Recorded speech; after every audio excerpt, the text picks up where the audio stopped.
IPO analysis की series में एक और कंपनी आज हम लेके आए हैं जो इको फ्रेंडली पैकेजिंग प्रोडक्ट बनाने का काम करती है। जानेंगे इस कंपनी की पूरी बिजनेस प्रोफाइल, क्या काम करती है, कौन कौन से प्रोडक्ट बनाती है। साथ ही साथ जानेंगे कि इस कंपनी के फाइनेंशियल्स कैसे हैं, आईपीओ डिटेल्स क्या है, कब आईपीओ ओपन हो रहा है, कब क्लोज होगा। साथ ही साथ जानेंगे कि कंपनी की वैल्यूएशंस कैसी है और जानेंगे कि ये कंपनी अपने कॉम्पिटिटर के साथ सस्ती वैल्यूएशंस पर ये आईपीओ लेकर आ रही है या फिर महंगी। और जानेंगे कि आईपीओ से आने वाले पैसे का उपयोग ये कंपनी कहाँ करने वाली है, ग्रे मार्केट में क्या प्रीमियम है इसकी वो जानेंगे, और अंत में जानेंगे कि इस आईपीओ में हमें निवेश करना है या नहीं करना है। नमस्कार दोस्तों, मेरा नाम राजेंद्र सिंह गोड़े और आपने देखना शुरू कर दिया है एसएमबीआई फाइनेंशियल का यूट्यूब चैनल, जहां हम हमेशा स्टॉक मार्केट से रिलेटेड खबरों पर बात करते हैं और साथ ही साथ आईपीओ का विश्लेषण करते हैं। इस कड़ी में आज जो हम कंपनी लेके आए हैं उसका नाम है ग्लेन इंडस्ट्रीज लिमिटेड। 2007 में स्टेब्लिश हुई ये कंपनी इंडियन स्टॉक मार्केट में एसएमई सेक्टर में अपना आईपीओ लेकर आ रही है। कंपनी का जो प्लांट है वो दूलागढ़ में है, जो 90,000 वर्ग फीट में फैला हुआ है। Company eco friendly food packaging product और सर्विस प्रोडक्ट्स बनाने का काम करती है। इस कंपनी का मुख्य focus thin wall food container और कंज्यूमेबल स्ट्रॉज बनाने का काम है। इन प्रोडक्ट का उपयोग खासतौर पर होटल, रेस्टोरेंट, कैफे, कैटरिंग और बेवरेजेस इंडस्ट्री और फूड पैकेजिंग सेक्टर में होता है। कंपनी का प्रोडक्शन ईयर बाय ईयर बढ़ता जा रहा है। जहां कंपनी 2011 में कंपनी का उत्पादन capacity 80 metric tonne per month थी, वहीं 2022 में 665 मेट्रिक टन पर मंथ तक पहुंच गई। कंपनी इंडिया के अलावा USA, Europe, Australia, middle east और अफ्रीका जैसे देशों में अपने प्रोडक्ट का एक्सपोर्ट भी करती है। अगर कंपनी के प्रोडक्ट पोर्टफोलियो की बात करें तो थिन वॉल फूड कंटेनर, कम वजन, मजबूत और recyclable paper and PLA biodegradable straws 2019 से प्रोडक्शन कर रही है कंपनी।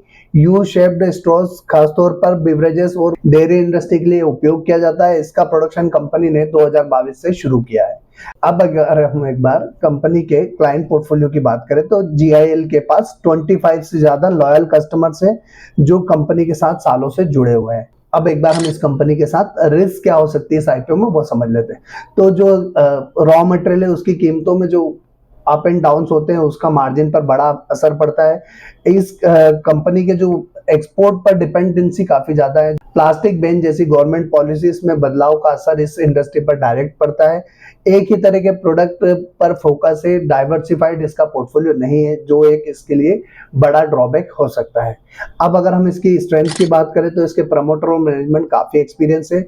इंटरनेशनल एक्सपोर्ट नेटवर्क है इसके पास इन हाउस एडवांस टेक्नोलॉजी वाली प्रोसेसिंग यूनिट है, बेहतर क्वालिटी कंट्रोल है, साथ ही साथ इसके कस्टमर के लिए कस्टमाइज प्रोडक्ट बनाने में ये कैपेबल है। यहाँ हमने कंपनी की बिजनेस प्रोफाइल, प्रोडक्ट पोर्टफोलियो और साथ ही साथ क्लाइंट बेस को समझा। इसका इंटरनेशनल एक्सपोर्ट क्या है वो समझा और इंडियन मार्केट में इसकी क्या पकड़ है वो समझी। अब एक बार हम इस कंपनी के आईपीओ डिटेल समझ लेते हैं। तो 8 जुलाई के दिन आईपीओ शुरू हो रहा है, 10 जुलाई तक खुला रहेगा। 15 जुलाई के दिन इस आईपीओ की इंडियन स्टॉक मार्केट में लिस्टिंग की संभावना है। 10 रुपए फेस वैल्यू वाला शेयर है। प्राइस बैंड की बात की जाए 92 से 97 रुपीज का प्राइस बैंड है। 63.02 करोड़ का आईपीओ साइज है। पूरा का पूरा फ्रेश इशू होने वाला है, बुक बिल्ड इशू टाइप है, बीएससी का एसएमई आईपीओ है। अब एक लॉट में कितना इन्वेस्टमेंट लगेगा तो उसकी बात करें तो रिटेल में मिनिमम आप 2 लॉट में अप्लाई कर सकते हो और मैक्सिमम भी आप 2 ही लॉट में अप्लाई कर सकते हो। 2400 शेयर्स के लिए आपको अप्लाई करना होगा 2,32,800 रुपए के लिए। स्मॉल एचएनआई में आप मिनिमम 3 लॉट में अप्लाई कर सकते हो 3600 शेयर्स के लिए 3,49,200 रुपीज के लिए। वहीं स्मॉल एचएनआई का अगर मैक्सिमम देखें तो 8 लॉट में अप्लाई कर सकते हो 9,600 शेयर के लिए 9,31,200 रुपए के लिए। अब एक बार अगर हम बिग एचएनआई का मिनिमम इन्वेस्टमेंट देखें तो 9 लॉट में अप्लाई कर सकते हैं 10,800 शेयर के लिए 10,47,600 रुपए के लिए। एम्प्लॉय का कोटा भी यहाँ रखा गया है और एम्प्लॉय कोटे में आप 2 लॉट के लिए मिनिमम अप्लाई कर सकते हो 2400 शेयर्स के लिए 2,32,800 रुपए के लिए।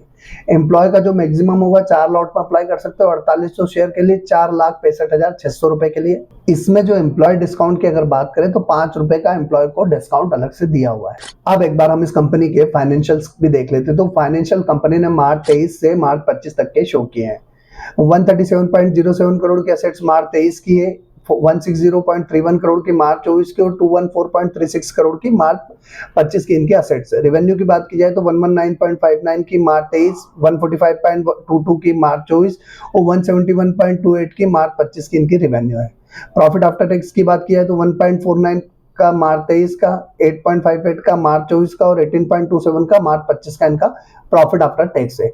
एबिटा की बात किया है 13.89 का मार्च 23, 24.87 का मार्च 24 और 40.43 का मार्च 25 का इनका एबिटा है।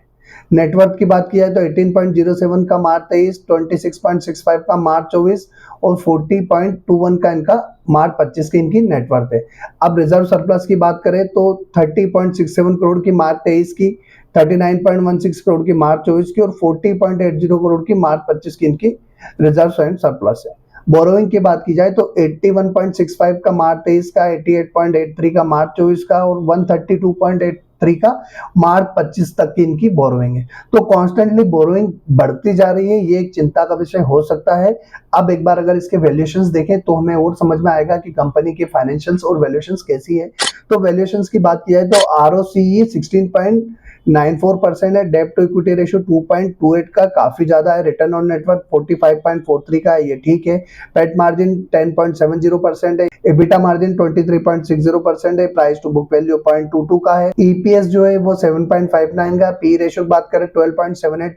अब एक बार हम इस कंपनी को इसके कॉम्पिटिटर के सामने कंपेयर करके भी देख लेते हैं। हमने फाइनेंशियल्स देखे, वैल्यूएशंस देखी, ताकि हमें समझ में आ जाएगा कि कंपनी अपने कॉम्पिटिटर के सामने सस्ती है या महंगी वैल्यूएशंस पर अपना आईपीओ लेकर आ रही है। अब ग्लेन इंडस्ट्रीज ने जो अपना कॉम्पिटिटर शो किया है वो किया है राजश्री पॉलीपैक लिमिटेड।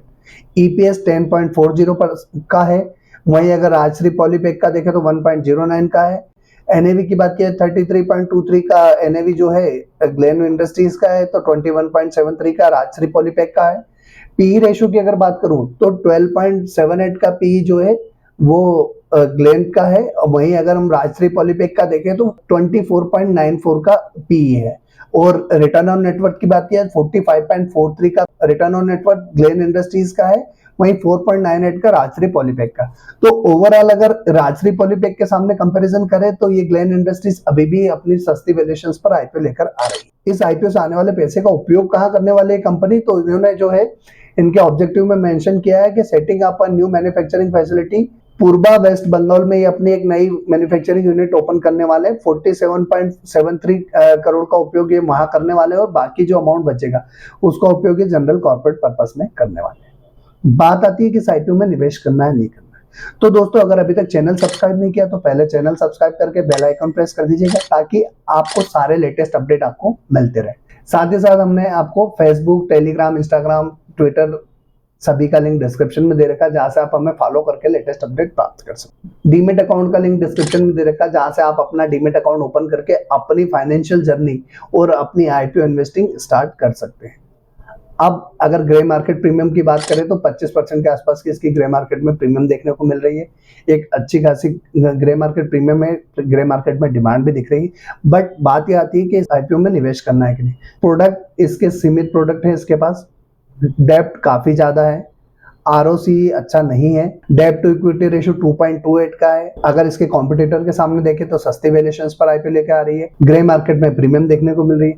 तो दोस्तों मैं इसकी एंकर लिस्ट आने के बाद डिसाइड करूंगा कि इस आईपीओ में निवेश करना है या नहीं करना है, क्योंकि मुझे अभी थोड़ा ये रिस्की लगता है। ग्रे मार्केट में जरूर डिमांड है, बट बाकी अगर इसके फाइनेंशियल्स देखें और वैल्यूएशंस देखें तो ठीक ठाक सी दिखती है। फाइनेंशियल्स ठीक है, इसके वैल्यूएशंस सो है। तो आपको क्या करना है, आपको खुद की रिसर्च करना है। सबसे पहले इस वीडियो में जो भी कंटेंट आपका काम का हो उसका आप उपयोग कर सकते हैं। फिर आपके जो रिसर्च एनालिस्ट है उनसे आपको कोऑर्डिनेट करना है, उनकी आपको सलाह लेना है, उसके बाद आपको डिसाइड करना है कि आप इस आईपीओ में निवेश करना है। और साथ ही साथ आपकी फाइनेंशियल कंडीशन देखने के बाद डिसाइड कीजिएगा कि आपको इस आईपीओ में निवेश करना है या नहीं, आप इस रिस्क लेने के लिए तैयार है या नहीं तैयार है। तो दोस्तों जो भी आपका डिसीजन हो कमेंट बॉक्स में कमेंट करके जरूर बताइएगा। ऐसे ही तमाम सारे लेटेस्ट और फाइनेंशियल अपडेट्स के लिए हमारे साथ जुड़े रहें। आज के लिए इतना ही, अगले वीडियो में फिर मिलेंगे, तब तक के लिए जय हिंद।